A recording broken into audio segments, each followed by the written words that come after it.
Right, some good news and some not so great news.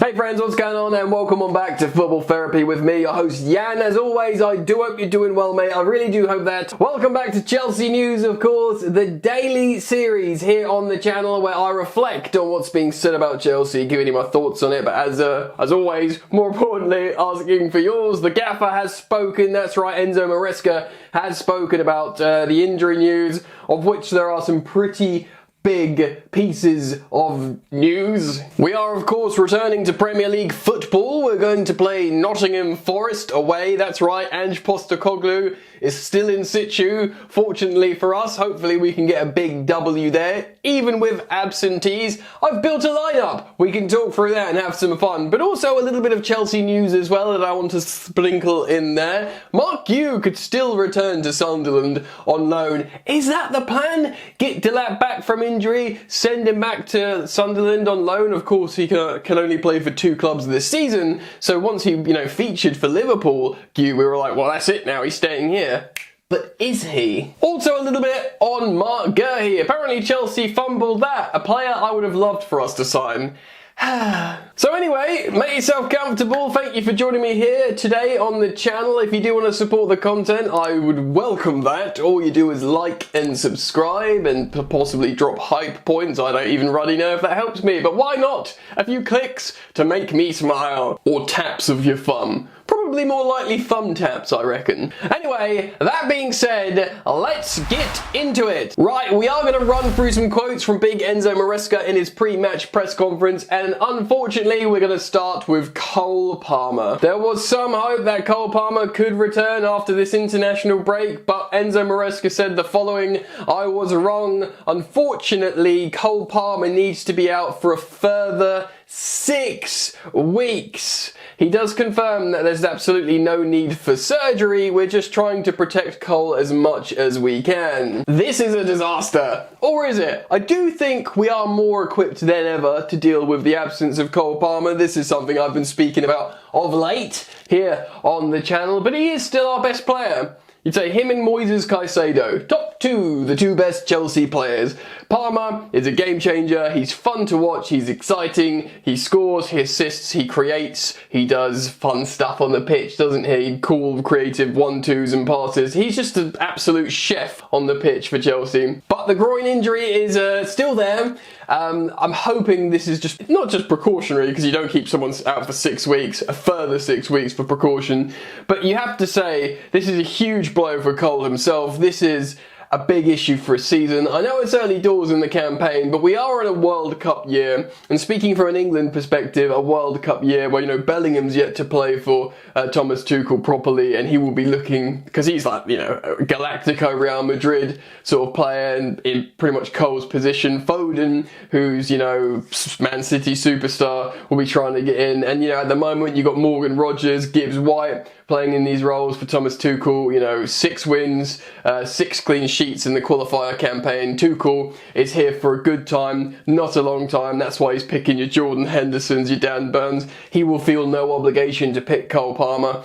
And if Cole Palmer isn't playing for Chelsea, it's hugely concerning for his, people say Cole Palmer should start for England.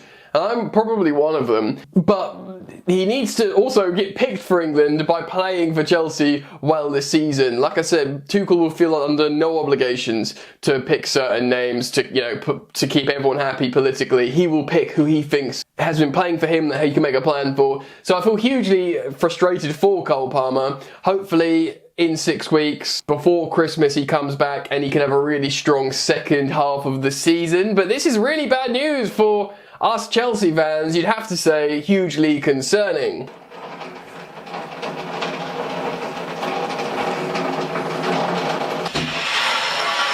Just have to wait for this dude to finish.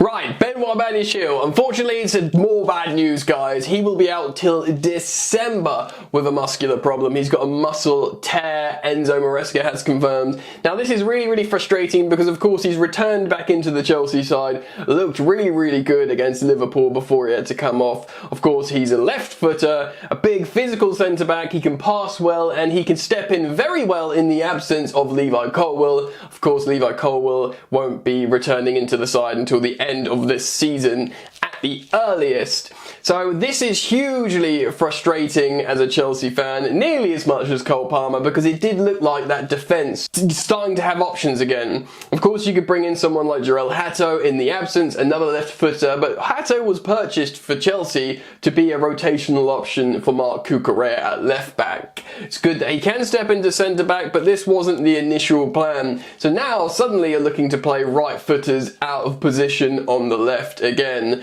We all were quite excited with the return of Benoit Badiashile. I think often he was unfairly partnered, maybe by myself at times too, with Disasi as a couple of failed Monaco French centre-back signings. Disasi is a different profile, and in a way I think we kind of did him dirty trying to play him in certain ways that didn't suit him. But Benoit Badiashile had good games for Chelsea, and if you cast your mind back to when we first signed him, people were excited. So when he first got his nickname Big Ben, and we saw something there, and he's a few years younger than Disasi as well. He's still relatively, young Benoit Badiashile. Maresca likes him.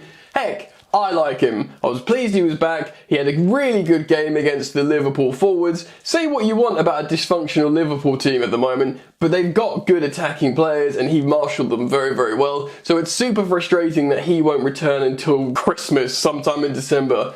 Very frustrating. Of course, we do have centre-back options still. We've got Chalobah, who's available now because, of course, he was suspended last game. He's available. Tosin has returned. Wesley Fofana has returned. And then Joshua Chiampong should be okay. Of course, he came up for, I believe, cramp in the game against Liverpool. So they're four very good centre-back options, but they're all predominantly right-sided, and they are all right-footed, of course. You've just got Hatto as a left footer. Very frustrating, players in, players out. But you can play two right-footed centre-backs. Marc Guiu plays on the left, and he's a very good right-footed, left-sided centre-back. We'll talk about him a bit later, maybe. Let's round off the injury news. Enzo Maresca has spoken about a few more players. He explained how Moises Caicedo, Enzo Fernandez, and Joao Pedro, three really important players that should be starting for Chelsea, they didn't take part in the session yesterday. He said we'll see if they train today. Reece James is fully fit though. Well, Reece James being fully fit, that's great. Of course, we kept him back from international duty as a precautionary measure.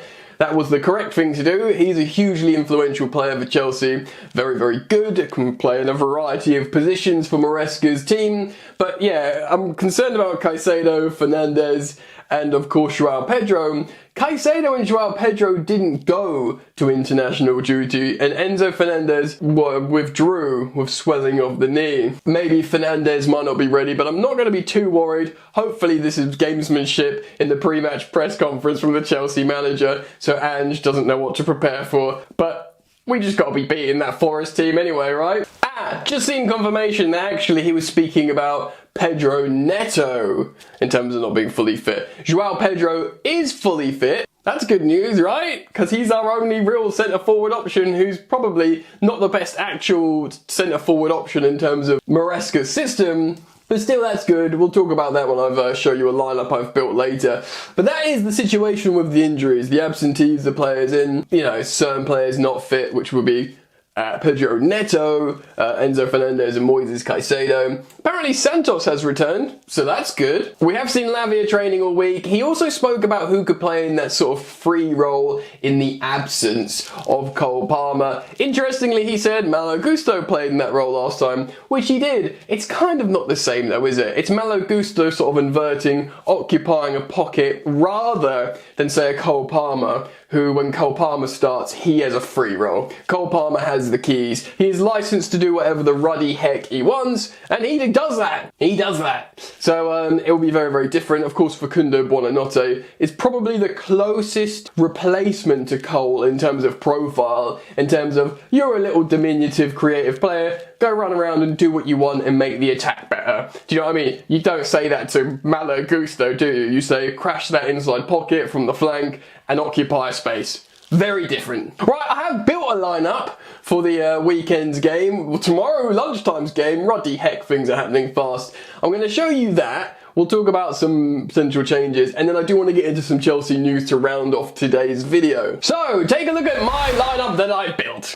Okay, I'm showing you a 4-2-3-1, but of course it can change in possession. I have gone with Pedro Neto over the likes of Stevao. Of course, Stevao was away on international duty, and I do think Neto will start even if he hasn't trained today. I think this is what we can see. So this is just the lineup shape, not in possession. Cucurella left back. I think Chalobah will play out of position at left-sided centre-back, of course being the right footer. Despite Wes Fofana being fit and me being a super fan, provided he's fit, I think Josh Achampong's done nothing wrong to lose his space. I would start Josh there over the likes of Tosin and Wes, maybe, but you know, to be honest, any one of those four centre-backs starting in that right centre-back role, I would accept. And then, of course, Reece James at right-back, Caicedo, and I'm going to do it. I'm starting Lavia. One day he has to start a game for Chelsea, and I think that would be an amazing, double pivot there. I'm giving Facundo Buonanotte the free role, and then I'm starting a front three of Garnacho, Joao Pedro, and Pedro Neto. So I'm not entirely sure this will happen, but this is the shape I'm going with in possession. Of course, the defending with 5, the attacking with 5. We've seen it before. Marc Cucurella going inside the left pocket. I think this would work really well. Reece James, of course, tucking in to be the right centre-back. Josh Achampong. He could also play on the left. You could swap him and Chalobah. And then you've got the box midfield. The box midfield for me, Caicedo and Lavia, completed by Buonanotte and Cucurella. Of course, Buonanotte could easily be Enzo Fernandez if he is ready to go. This, for me, would be a really good shape because we know Cucurella and Garnacho, who I've started, already have developed a really good understanding and relationship on the pitch. This means Garnacho and Cucurella can switch, Garnacho can crash the box inside, and of course Cucurella can hold the width as a conventional left fullback. It's really tricky to plan. I mean, it could happen like that, it might not. I do think we'll see an inverting player because of the absentees, whether that's a Malo Gusto starting as well as Reece James, I wouldn't be surprised, or it's an Enzo Fernandez playing in the pocket, or it's a Buonanotte playing in the pocket. We yet to see Buonanotte shine. This could be a great opportunity for him away in the Premier League to show that he can do bits. I'd love to see it personally, but whatever lineup we put out there, we have to beat Nottingham Forest. We have to. It's Ange Postecoglou. I don't think he's going to go defensive stink up. I think Ange Postecoglou knows that the spectre of Sean Dyche is lurking behind him, ready to take his job. Who of course will come in and play defensive, rigid, pragmatic football. So I think this is just what I think. Postecoglou will probably come out and be like, attacking football. Let's beat Chelsea with open attacking football and give Marinakis something to think about before he brings in Dyche ball. That's what I'm hoping for, because in that case, it means we've got space to run into. Substitute appearances from Gittins, Stevao, maybe Tyreek George, maybe Marc Guiu. More on him in just a moment. And I'm going to go for a 3-1 Chelsea win. Please. Let me know your thoughts and let's move on. Right, let's talk a little bit about Marc Guiu. Dean Jones wrote on Team Talk that, of course, he could still return to Sunderland in the January transfer window. We know, of course, a player can only play for 2 clubs in one season, and he's already played for Sunderland and Chelsea. So when people thought, oh, now he's played for Liverpool, he can't he can't go on loan again, people didn't consider a return to Sunderland, a team he's already played for. Now, I I did want to talk about this and speculate whether this could be a good plan. You bring him back and he plays for a little bit until Liam Delap has recovered from his, was it quad injury or thigh injury or whatever. He's got an injury that he didn't need surgery on, hopefully still doesn't need surgery on. He returns to the team. Suddenly you got two options again with Joao Pedro and Liam Delap. And I suppose Tyreek George, false nine, Pedro Neto. Options are there. And then Marc Guiu can return to Sunderland. Apparently they're hesitant and they're not entirely sure about bringing him back. Of course, Sunderland have enjoyed a wicked time since their return to the Premier League. I wonder what will happen. I think maybe that's an option. I wonder if Guiu himself has been told this is an option. You could go back there. Just come and hang out with us for a little bit. Do us the favour. We'll really appreciate it. And then you have the opportunity to go back and return. I don't know. I'm not entirely sure what I want. I think maybe at this point, say he comes off the bench, plays well against Forest. Say he plays in the next Carabao Cup game for Chelsea. Say he plays in like one or two of the league, like against Karabag in the Champions League phase. If he gets the odd goal, if he's useful, I'd keep him. I wouldn't send him back to Sunderland because, you know, it's, again, one more injury to Delap or Joao Pedro and we're screwed. So personally, I wouldn't even send him back to Sunderland. I'd give him some minutes because, again, I want to see him play striker over the likes of Tyreek George. And then, you know, Chelsea comes first, bro. Sorry. Anyway, let me know your thoughts on that. Let's move on and jump into another article. So this is some interesting transfer news stuff coming from the Mirror. Mark Wiley, Chelsea News. Blues thought they had Marc Guiu as rejected transfer plea emerges. So yeah, there's a couple of stories here I want to jump into. The first one is Philip Jorgensen. Jorgensen's plea was rejected. He barely had a look in this season. Of course, he made just 2 appearances, and one is when he came off the bench for Sanchez, who got himself sent off against United. And of course, he's got a start against Lincoln in the Cup, where he looked really bad as well. But if Jorgensen had got his wish in the summer, he would have been playing in the Netherlands for PSV Eindhoven, who wanted to sign him in the summer on loan. He really wanted to go there. Chelsea blocked the move. I wonder if that was such a great idea, because we've since seen him play for Chelsea. Really, really shaky. I'm not sure we've ever seen Jorgensen play that well. I know he did get benched. Sanchez did get benched fleetingly for Jorgensen under Pochettino. He never really convinced though, and since we've seen him play for Chelsea, he's been very poor. He probably would have done really well to go and get that loan to PSV. Go and play first team football, get your confidence up. And in the meantime, we just played Gaga Slonina as a second choice. A lot of you guys keep saying to me in the comments, Jan, why aren't you chatting about Slonina? But I mean, we signed him a few years ago. He was supposed to be a really exciting, high potential American goalkeeper. Haven't really watched him enough. I know he went on some loans, but apparently he's doing all right and training okay. Hindsight's 2020 as always, but it would seem it would have been right to send him off to PSV Eindhoven on loan. Kept Gaga as a second choice. Can't have been any worse than Jorgensen. Oh well, live and learn. Interesting also, Pat Nevin's been talking about Marc Guiu, how Chelsea thought they had Marc Guiu in the bag. This was before he got his head turned by Liverpool, of course the current reigning Premier League champions. But Chelsea thought he was coming to return about a year ago or so, and that was the plan, and he was prepared to do that. Now, this should still be something Chelsea are looking at. I know he's a right-footed centre-back, and we've got so many of those, so many exciting up-and-coming young talents, like, you know, Joshua Champong and the returning Wes Fofana. You know, Chalobah still can operate at a really high level, but honestly, I would sign Marc Guiu no matter what. He can play either side. He's only 25 years old, and he's just top level. I think he's England's first choice on the team sheet centre-back.